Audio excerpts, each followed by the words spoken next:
Good afternoon and welcome to KTN Weekend at 1. My name is Wilson Mburu. Now, the woes of police officers in Kenya can never be overstated. More often than not, the officers have kept quiet, even though some information about their plight has sometimes seeped into public domain. From their low remuneration to poor housing, the officers have been accused of corruption, sometimes with good reason. And now, KTN can reveal even more insider information right from the horses' mouths. We talked to 3 police officers in a no-holds-barred interview, which comes to you in detail in our evening bulletins, KTN Now and KTN Weekend Prime. Here now is a sneak preview of these shocking revelations.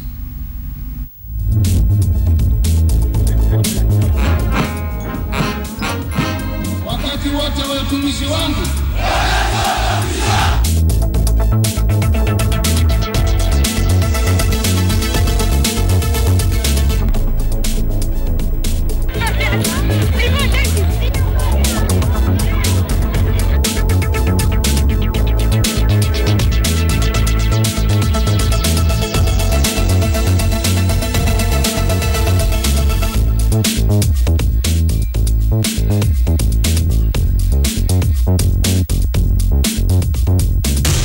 Mpeketoni kama kungekuwa na askari pale kwa ground kabisa na wawe wako exhausted na kazi, ile kitu ingefanyika. Lakini shinda yenye iko askari, hata mwenye alikuwa pale anaogopa kazi sana, sababu after all hata akienda pale kusaidia mwananchi anaweza hata poteza maisha yake yeye mwenyewe, na hakuna kitu, akipoteza tu ni hivyo anaenda kutupwa kama mbwa. Well, be sure to join us at 7 and at 9 for that very incisive interview. Now, let's move on. A dusk to dawn curfew has been imposed in Lamu County by Inspector General of Police David Kimayo, eliciting mixed reactions among leaders in the area. Meanwhile, security officers have launched a manhunt for attackers in a weekend raid on a bus, a police car and a taxi, killing 2 police officers and 2 civilians. This is the coach at the center of the latest security breach. Shattered glass all over from gunshots fired upon it by shadowy gangsters along the way to Mpeketoni Road. Patricia Mbuvi, a nurse newly assigned to the region, was heading to Mpeketoni base when the raid occurred at about 6:30 p.m. Tuliona probox imesimamishwa kwa barabara across, so ikawa gari haiwezi pita pale. So kitambo dereva aulize kwani kuna nini, na elewe ni kama hakuna usalama, alislow gari. As the bus driver slowed down, Patricia says men emerged from the thicket on either side of the road and ordered the driver to stop. She narrates a tall man who wore headgear ordered the driver to step outside. They shot him dead, then opened fire on the bus. Wakaanza kutushambulia kwa madirisha, tunasikia wanapiga marisasi zinaingia mpaka kwa gari ndani, wanafunja vioo vinamwagika. So ikawa tumelala chini. Kama mimi niliingia chini ya kiti. Nikawa nimejisqueeze, nimeingia kabisa. At about the same time as the attack, an administration police patrol car was approaching. It was the Rural Border Patrol Unit. Constable Christopher Ngulu was driving the patrol truck when he noticed a static bus in the middle of nowhere. Sami kusarwa down kidogo, nione what's happening. Nikaanza kusikia tu gunshots. Mimi nikasimama on the spot. Na tukaanza tukaingia engagement ya exchange fire. It was a shootout which he says lasted 5 minutes. By the time it was over, 7 people were dead, including 2 policemen. All raiders escaped through the forest. This attack has occurred in spite of a heavy presence of security officers from all departments. The Kenya Police Service, General Service Unit and the Kenya Defence Forces have all been dispatched.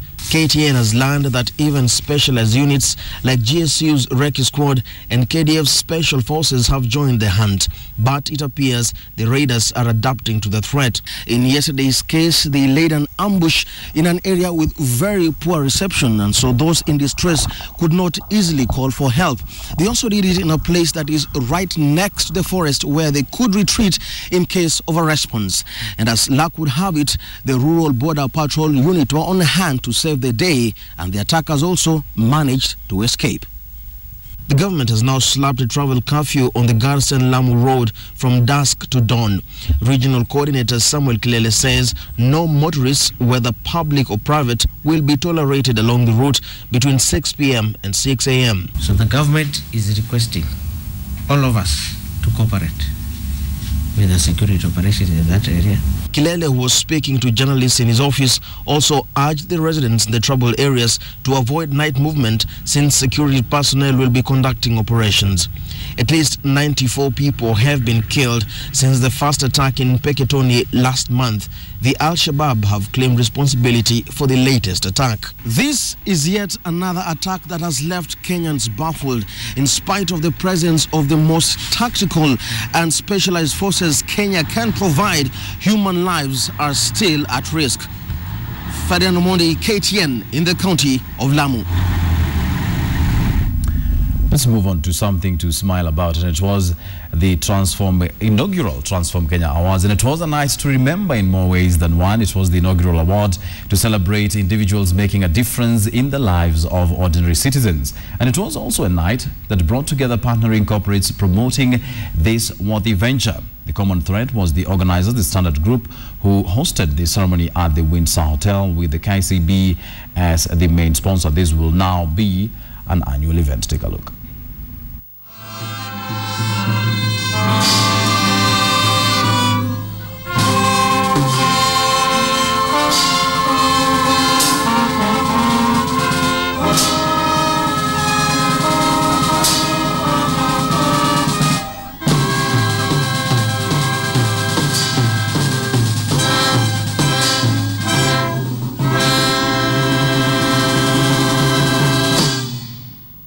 These are the Transform Kenya Awards 2014. And the winner.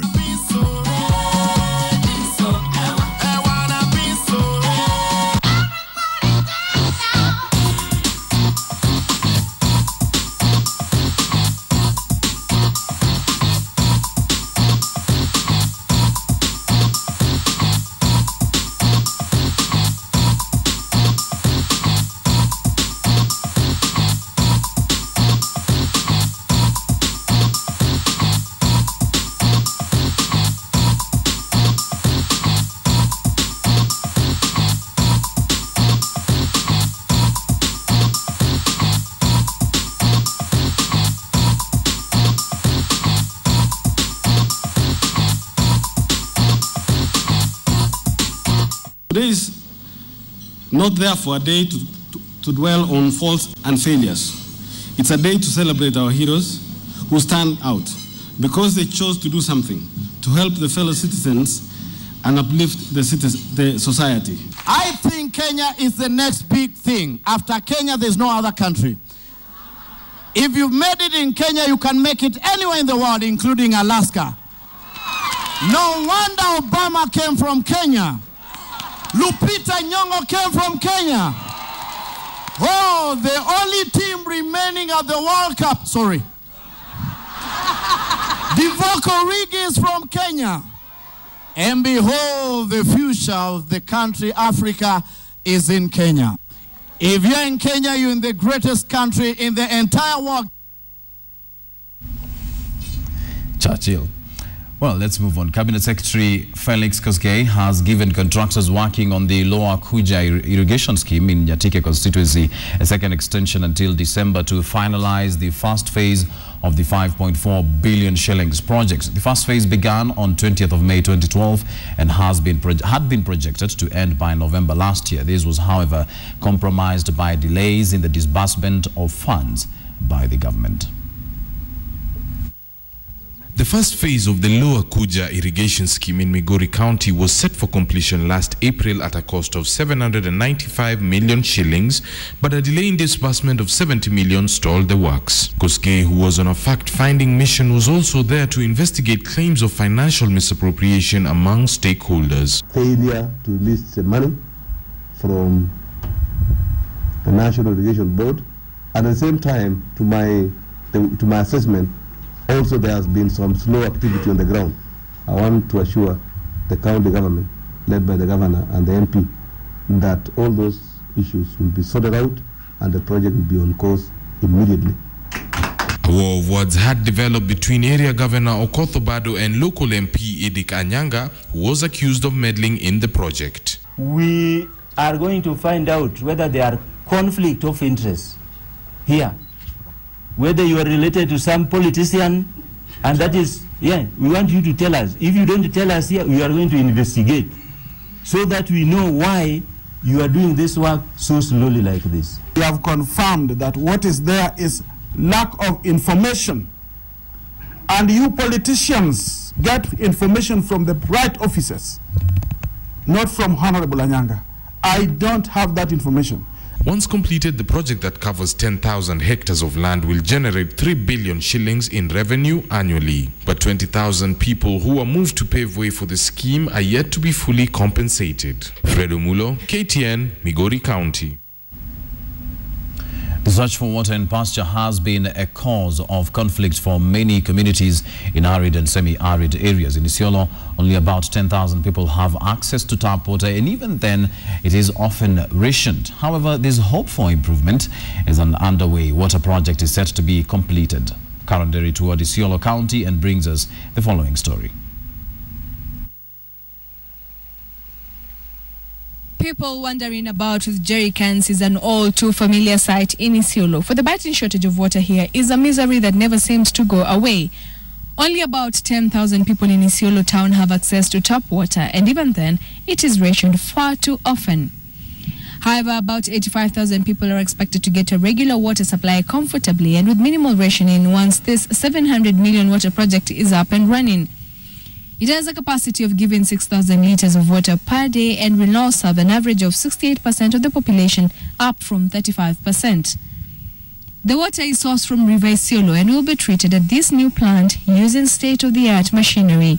The water problem has been there in Isiolo for some time because the only intake we had is the one which was built in 1983, and it only has a capacity of about 3,000 meter cube per day. The conflict that has rocked Isiolo in the past amongst the 5 major communities living here has had much to do with the fight for pasture and water. The completion of 12 boreholes in the rural areas of Isiolo will also ensure that it is not just the town that has an adequate supply of water, but the remote, far-flung areas too. The climatic changes occasioned by global warming has also contributed to the water problem. Big rivers in the region such as River Ewasonyiro and its tributaries do not carry as much water as they once did. This has been a cause for alarm for conservationists. However, the farmers upstream have complained that the water from River Isiolo is what they use for their farming, and channeling it away from the project greatly hampers the activities. For a long time, until around 2002, we did not have improvement in terms of supplies. Water supplies, we did not have additional boreholes, we did not have additional uptake and treatment sites for water, but in the last few years we have really put a lot of investment in water. Okay, we are now in the finishing stages, so this like now is 95% complete. Only 35% of the population here in Isiolo town has access to water, but once this phase 2 of the water project is complete, then 85,000 people, up from 10,000 people, will be able to enjoy ration-free water services. Carol Derry for KTN in Isiolo. You're watching KTN Weekend at 1. It's time to take a short break now, but don't you go away. We have much more after the break.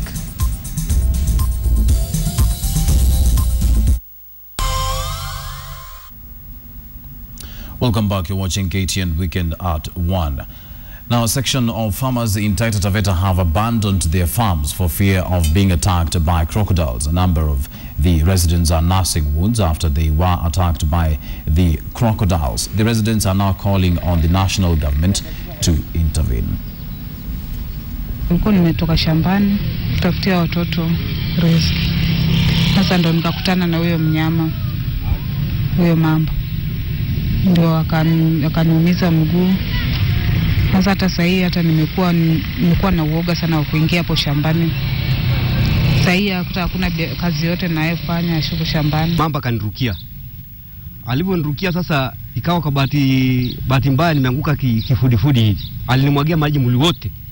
Ikawa nimeanguka chini. Sasa kameza mguu, hata kukata kabisa, nikampiga na beleshi, ndio akaweza kuniachia. Sasa nilipong'ang'ana hivi ndio aliponiachia. Sasa nikachukuliwa, nikabebwa juu, nikapelekwa Ngalito mpaka hospitalini hapa ya Taveta. Let's now switch our attention to sports, and Kenya A swept the Elgon Cup title by claiming an important 34-0 victory. The Kenyan outfit was represented by young and talented individuals who will offer a base for a strong national team in the future.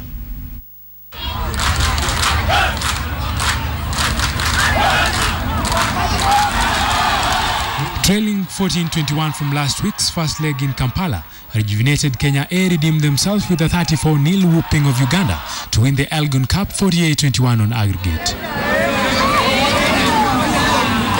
The young Kenya select was determined and did set their mind to victory.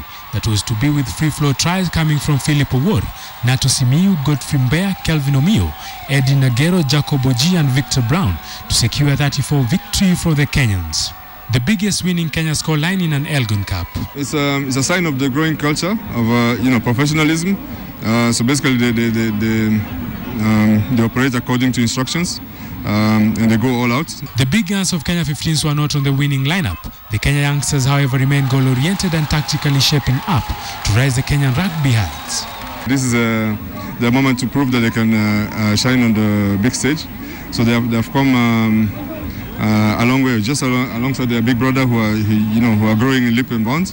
So you can tell this is the next generation of internationals. Notably, Isaac Odimo was on point with the conversion kicks. Kelvin Kicho-Omio with his well-timed straight tackles, while Eddie Nagero's spectacular run was a plus to the Kenyan side. A clear indication of talent that needs not to go to waste. Today's tie is a clear indication of the young talent that Kenya can clearly boast of. But now what these players need is to be curbed and nurtured for the future prosperity of the national team. Moses Wahisi, KTN Sports. Well, that's all we had for you this afternoon on KTN Weekend at 1. Be sure to join us at 7 and at 9 o'clock for our